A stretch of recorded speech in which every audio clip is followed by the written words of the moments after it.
Hi friends, welcome to our channel. నిరుద్యోగ అభ్యర్థులకి అటవీ శాఖ అంటే ఫారెస్ట్ డిపార్ట్మెంట్ ఏదైతే ఉందో అందులో మనకి ఉద్యోగాన్ని భర్తీ చేయడానికి మరొక కొత్త నోటిఫికేషన్ అయితే రిలీజ్ చేశారు. 10th క్లాస్ పాస్ అయిన వాళ్ళందరూ కూడా ఈ జాబ్స్కి అయితే అప్లై చేయొచ్చు. ఎలాంటి ఎక్స్పీరియన్స్ కూడా అవసరం లేదు. ఇంటర్ వాళ్ళకి కూడా ఇందులో పోస్టులు అయితే ఉన్నాయి. అన్నీ కూడా పర్మనెంట్ ఉద్యోగాలే. 50,000కి పైగానే మీకు స్టార్టింగ్ సాలరీ పే చేస్తున్నారు. ఎలాంటి ఎక్స్పీరియన్స్ లేకుండా ఇంత మంచి సాలరీస్ని ఆఫర్ చేసే గవర్నమెంట్ జాబ్స్ మళ్ళీ మీకు రావు. ఆన్లైన్ విధానంలోనే అప్లికేషన్స్ పెట్టుకోవాలి. మేల్ అండ్ ఫీమేల్ అందరు కూడా ఎలిజిబులే. ఈ వీడియోలో మీకు ఈ జాబ్స్కి సంబంధించి ఫుల్ డీటెయిల్స్తో పాటు ఎలా అప్లై చేయాలి అన్నీ కూడా క్లియర్గా చెప్తాను. సో ఇది లేటెస్ట్ నోటిఫికేషన్ కాబట్టి చూస్తున్న ప్రతి ఒక్కరు వీడియోని లైక్ చేసి ఒక చిన్న సపోర్ట్ అనేది ఇవ్వండి. మీకోసం 2 to 3 అవర్స్ పాటు కూడా వర్క్ చేసి ఒక అప్డేట్స్ అయితే ఇస్తున్నాం కదా. సో ఇప్పుడే వీడియోని లైక్ చేసి ఫస్ట్ టైం ఛానల్ని చూస్తున్న వాళ్ళు సబ్స్క్రైబ్ చేసుకొని బెల్ ఐకాన్ని యాక్టివేట్ చేసి పెట్టుకోండి. మీ ఫ్రెండ్స్ కూడా షేర్ చేయండి. సో షేర్ చేసినట్లయితే వాళ్ళకు కూడా హెల్ప్ చేసిన వాళ్ళు అయితే అవుతారు.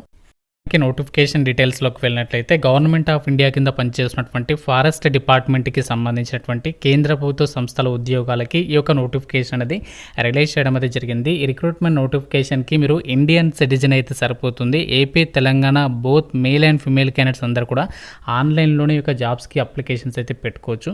అన్నీ కూడా రెగ్యులర్ బేసిస్ అని చెప్పేసి ఇక్కడ ఇచ్చారు. ఓపెన్ కాంపిటీషన్ విధానంలో ఈ రిక్రూట్మెంట్ అనేది చేస్తున్నారు కాబట్టి సో మనకి అందరికీ కూడా అంటే ఆంధ్ర వాళ్ళైనా తెలంగాణ వాళ్ళైనా ఎవరైనా సరే ఈ యొక్క జాబ్స్కి సంబంధించి అప్లికేషన్స్ అయితే పెట్టుకోవచ్చు. సో మనకి అన్నీ కూడా రెగ్యులర్ పద్ధతిలో భర్తీ చేస్తున్నారు కాబట్టి సో మీకు ఎటువంటి టెన్షన్ అయితే లేదు. అంటే కాంట్రాక్ట్ జాబ్స్ ఏమో అవుట్సోర్సింగ్ అలా ఏమీ లేదనమాట. అన్నీ కూడా పర్మనెంట్ ఉద్యోగాలే. మనకి ఇక్కడ అప్లికేషన్ కూడా ఆన్లైన్లోనే చేయాలి. ఇదే వీడియోలో మీకు అప్లికేషన్ ప్రాసెస్ కూడా ఎక్స్ప్లెయిన్ చేస్తున్నాను కాబట్టి స్కిప్ చేయకుండా చివరి దాకా చూసే ప్రయత్నం చేయండి.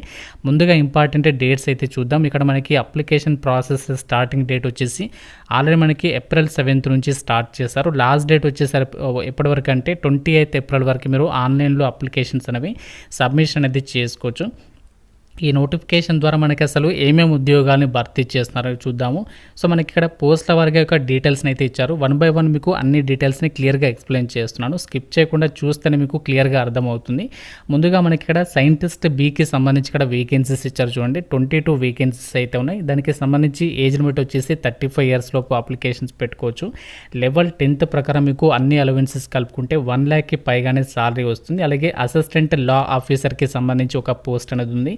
అలాగే సీనియర్ టెక్నికల్ సూపర్వైజర్కి సంబంధించి 2 వేకెన్సీస్ ఉన్నాయి. అలాగే సీనియర్ సైంటిఫిక్ అసిస్టెంట్కి సంబంధించి 4, అలాగే టెక్నికల్ సూపర్వైజర్కి సంబంధించి 5, అలాగే అసిస్టెంట్ ఉద్యోగాలు వచ్చేసి 4, అలాగే అకౌంట్స్ అసిస్టెంట్కి సంబంధించి ఇలా మనకి వివిధ రకాల ఉద్యోగాలునే మనకి మెయిన్గా మనము ఎలాంటి ఎక్స్పీరియన్స్ అవసరం లేకుండా 10th క్లాస్ అర్హతతో అలాగే ఇంటర్మీడియట్ అర్హతలతో అప్లై చేసుకోదైనటువంటి జాబ్స్ గురించి మాత్రమే మీకు ఈ వీడియోలో డిస్కస్ చేయడం అయితే జరుగుతుంది. ఇక్కడ మనకి కేవలం 10th అర్హతతో అప్లై చేసుకునే విధంగా మల్టీ టాస్కింగ్ స్టాఫ్ MTSకి సంబంధించి జాబ్స్ అయితే ఉన్నాయి. అలాగే ఇక్కడ ఈ పోస్టులకి సెలెక్ట్ అయిన వాళ్ళకి సాలరీ వచ్చేసి level 1 ప్రకారం సాలరీ పే చేస్తారు. అలాగే ఫీల్డ్ అటెండెంట్కి సంబంధించినటువంటి జాబ్స్ కూడా ఉన్నాయి. అలాగే లోవర్ డివిజన్ క్లర్క్, సో ఇక్కడ మనకి క్లర్క్కి సంబంధించినటువంటి జాబ్స్ కూడా రిక్రూట్మెంట్ చేస్తున్నారు. లోవర్ డివిజన్ క్లర్క్ పోస్టులకేమో level 2 ప్రకారం సాలరీ పే చేస్తారు. జూనియర్ ల్యాబొరేటరీ అసిస్టెంట్కి సంబంధించి అలాగే స్టెనోగ్రాఫర్స్ గ్రేడ్ 2 అండ్ అలాగే data entry operator grade 2, upper division clerk, so వీటికి మనకి 50,000కి పైగానే సాలరీ వస్తుంది level 4th ప్రకారం. అన్ని క్యాస్ట్ వరకు దాదాపుగా వేకెన్సీస్ అనేవి కేటాయించారు. ఇక్కడ మనకు 10th క్లాస్ అలాగే ఇంటర్మీడియట్ అర్హతలతో ఏదైతే పోస్టులు ఉన్నాయో సో వీటికి ఏజ్ లిమిట్ వచ్చేసి ఏంటి అంటే మినిమం మనకి 18 years ఆఫ్ ఏజ్ ఉండాలి. మ్యాక్సిమం ఏమో 27 years వరకు అప్లికేషన్స్ పెట్టుకోవచ్చు. జనరల్ OC వాళ్ళు, ఒకవేళ మీరు OBC వాళ్ళైతే 3 years, SC ST వాళ్ళైతే 5 years ఏజ్ రిలాక్సేషన్స్ అయితే ఉంటాయి. మీరు ఇక్కడ చెక్ చేసుకొని మీ క్యాస్ట్లో వేకెన్సీస్ని బట్టి అప్లికేషన్స్ అయితే పెట్టుకోవచ్చు. ఇంకా మనకి చాలా ఉద్యోగాలు ఉన్నాయి. సో ఇక్కడ మనకి ఇప్పుడు నేను చెప్పినటువంటి ఏదైతే మల్టీ టాస్కింగ్ స్టాఫ్ కానీ క్లర్క్కి సంబంధించి జాబ్స్ కానీ సో వీటికి ఏంటి అంటే మీకు జస్ట్ 10th క్లాస్ అలాగే ఇంటర్మీడియట్ క్వాలిఫికేషన్స్ ఉంటే సరిపోతుంది. అప్లికేషన్స్ అయితే పెట్టుకోవచ్చు. అసిస్టెంట్ ఉద్యోగాలకేమో డిగ్రీ అర్హత ఉంటే అప్లికేషన్స్ పెట్టుకోవడానికి ఛాన్స్ అనేది ఉంటుంది. ఎలాంటి ఎక్స్ట్రా క్వాలిఫికేషన్స్ మీకు ఏమీ అవసరం లేదు. అండ్ అలాగే మీకు ఎలాంటి ఎక్స్పీరియన్స్ కూడా అక్కర్లేదు. జస్ట్ మనకి పాస్ అనే సర్టిఫికేట్స్ ఉంటే ఈ యొక్క నోటిఫికేషన్కి సంబంధించి మీరు అప్లికేషన్ చేసుకోవడానికి ఇక్కడ ఛాన్స్ అనేది ఉంటుంది.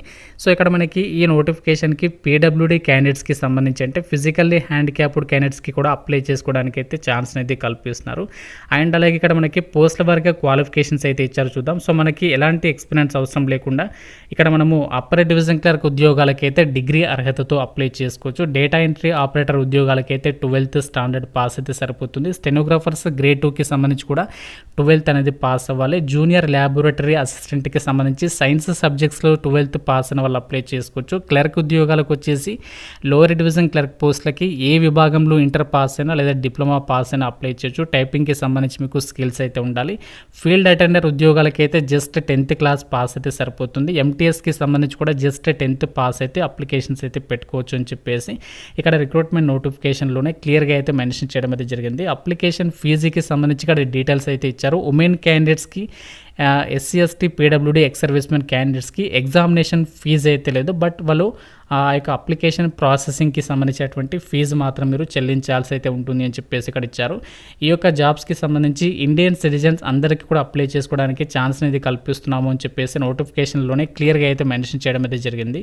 ఈ జాబ్ నోటిఫికేషన్ మనకి ఎక్కడి నుంచి వచ్చిందంటే ministry of environment, forest and climate చేంజ్కి సంబంధించినటువంటి కేంద్ర ప్రభుత్వ సంస్థ సెంట్రల్ పొల్యూషన్ కంట్రోల్ బోర్డ్ ఏదైతే ఉందో ఈ సంస్థ నుంచి అయితే రావడం జరిగిందనమాట. ఈ యొక్క నోటిఫికేషన్కి సంబంధించినటువంటి లింక్ అండ్ అలాగే అప్లై లింక్ కూడా మీకు డిస్క్రిప్షన్లో కామెంట్ సెక్షన్లో అయితే ప్రొవైడ్ చేస్తాను. ఆ లింక్స్ పైన క్లిక్ చేసి అన్ని డీటెయిల్స్ అనేవి చెక్ చేసుకుని ఈ యొక్క జాబ్స్కి సంబంధించి అప్లికేషన్స్ అయితే పెట్టుకోండి. అన్నీ కూడా మనకి పర్మనెంట్ సెంట్రల్ గవర్నమెంట్ ఉద్యోగాలు. మనకి ఆల్ ఓవర్ ఇండియా వైడ్గా మనకి జాబ్ ట్రాన్స్ఫర్స్ లేబుల్ కూడా ఉంటుంది. సెలక్షన్ ప్రాసెస్ వచ్చేసి ఎలా ఉంటుంది అంటే మనకి రిటర్న్ ఎగ్జామినేషన్ ద్వారానే మిమ్మల్ని సెలక్షన్ చేస్తారు. ఎంటీఎస్ ఉద్యోగాలకు వచ్చేసి ఒకటే ఎగ్జామ్ ఉంటుంది. ఏదైతే మనకి క్లర్క్ ఉద్యోగాలు ఉన్నాయో సో వాటికి అండ్ అలాగే స్టెనోగ్రాఫర్స్కి సంబంధించినటువంటి పోస్టులకి ఏంటి అంటే మీకు ఎగ్జామినేషన్ కండక్ట్ చేసిన తర్వాత స్కిల్ టెస్ట్ అనేది కంపల్సరీగా అయితే కండక్ట్ చేస్తారు. ఎంటీఎస్కి సంబంధించి జాబ్స్కి మాత్రం మీకు ఎలాంటి స్కిల్ టెస్ట్ అయితే ఉండదు. ఒకటే ఎగ్జామ్ పాస్ అయితే సరిపోతుంది. సో మీకు ఫర్దర్గా ఆ యొక్క సెలక్షన్ ప్రాసెస్కి సంబంధించి డీటెయిల్ సిలబస్ కావాలంటే మీరు అఫీషియల్ వెబ్సైట్ని అయితే చెక్ చేసుకోవచ్చు. అందులో మీకు డీటెయిల్గా ఎగ్జామినేషన్ ప్యాటర్న్ అనేది ఎలా ఉంటుందో తెలుస్తుంది. సో ఇది మనకి ఒక నోటిఫికేషన్కి సంబంధించి డీటెయిల్స్. అన్ని డీటెయిల్స్ని అయితే మీకు క్లియర్గా చెప్పాలని అనుకుంటున్నాను. సో ఇప్పుడు అప్లికేషన్ ప్రాసెస్ కూడా చూద్దాం. క్లిక్ చేస్తే మీకు ఈ విధంగా పేజ్ అనేది ఓపెన్ అవుతుంది. ఇక్కడ మీరు ఏం చేయాలంటే first click here to register పైన క్లిక్ చేసి ఇందులో మీ డీటెయిల్స్ అన్ని కూడా ఇచ్చేసి రిజిస్ట్రేషన్ చేసుకోవాలి. సో రిజిస్ట్రేషన్ చేసుకున్న తర్వాత బ్యాక్ వచ్చేసేసి సో మీరు లాగిన్ అయిన తర్వాత అప్లికేషన్ ఫామ్ ఓపెన్ అవుతుంది. ఆ డీటెయిల్స్ అన్ని కూడా ఫిల్ చేసి అప్లికేషన్ సబ్మిషన్ చేస్తే సరిపోతుంది. సో ఇలా మనము అప్లై అయితే చేయాలి. ఫ్రెండ్స్ ఇది మనకి ఒక ఫారెస్ట్ డిపార్ట్మెంట్కి సంబంధించి కేంద్ర ప్రభుత్వ సంస్థ నుంచి వచ్చినటువంటి జాబ్ నోటిఫికేషన్ డీటెయిల్స్. ఇంకా మీకు ఏమైనా డౌట్స్ ఉంటే నాకు కామెంట్ రూపంలో అయితే అడగండి. ప్రతి ఒక్కరు కూడా లైక్ చేసి ఒక వీడియోని మీ ఫ్రెండ్స్కి అయితే షేర్ చేయండి. ఛానల్ని సబ్స్క్రైబ్ చేసుకోండి. Thank you so much guys.